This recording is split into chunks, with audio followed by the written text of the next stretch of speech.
This is the same man who once had everything: $20 million, mansions, supercars, fame across the world.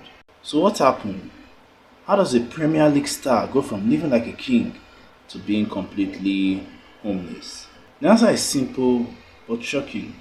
One signature, one piece of paper he never bothered to read, and it all started with three words he thought would never hurt him: I trust you. June 4th, 1983, Abidjan, Ivory Coast. A little boy named Emmanuel Eboué was born in one of the poorest parts of Africa. Emmanuel grew up with nothing, just a dream. The dream of playing football. He played barefoot on dirt roads with balls made from old plastic bags, tied together with strings. But Emmanuel had something special, something the other kids didn't have: pure talent.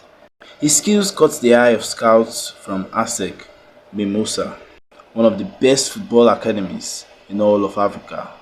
This was his ticket out. And in 2002, when Emmanuel was just 19 years old, he got the call that would change his life forever. Belgium wanted him.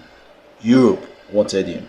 Emmanuel packed his bags and moved to a team called Barefoot. This was it, the escape he'd been dreaming of his entire life. But Emmanuel wasn't done climbing yet, because just 2 years later, in 2004, one of the biggest clubs in the world came calling: Arsenal. Emmanuel became a star. He was fast, he was tough, he could defend, attack, he could do almost everything. In 2006, he played in the Champions League final against Barcelona, the biggest game in club football. Millions of people around the world knew his name.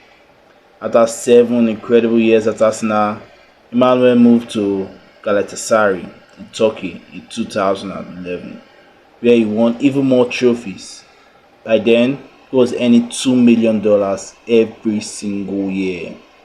The kid from Abidjan who once played with plastic bag footballs was now living a life most people could only dream about, even me. But here's the thing about money. Money changes everything. And for Emmanuel, it changed who he could trust. At the peak of his career, Emmanuel was worth $20 million. Let me repeat that again. $20 million. He owned massive mansion in Enfield, North London, worth £2 million. Marble floors, swimming pools, guest houses.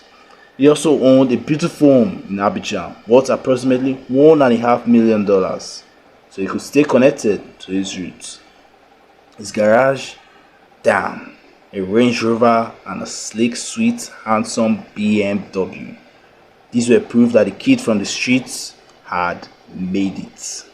Emmanuel spent money like it was endless water. Exotic vacations to Dubai, the Maldives, Miami, private parties with celebrity. Emmanuel was living like royalty. But here's what nobody saw. Despite all the luxury and fancy things he had, which I also want, he did not have one thing, something impossible to live without or ignore: financial knowledge.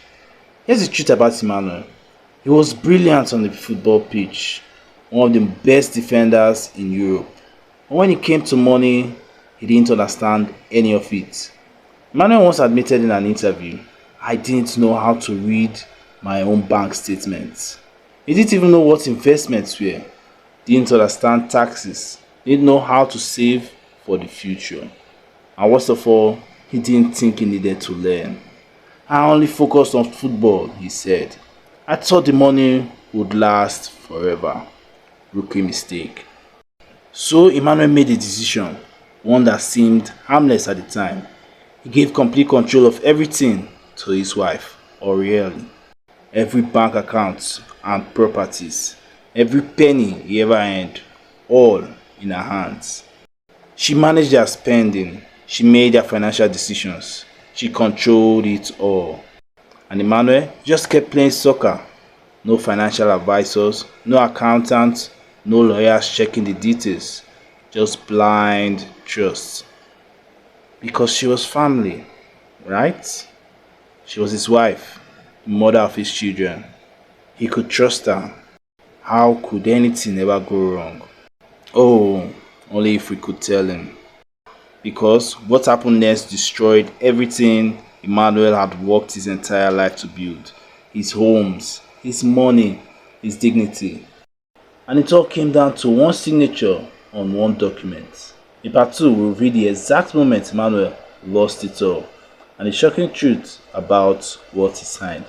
Subscribe because everything is about to get worse.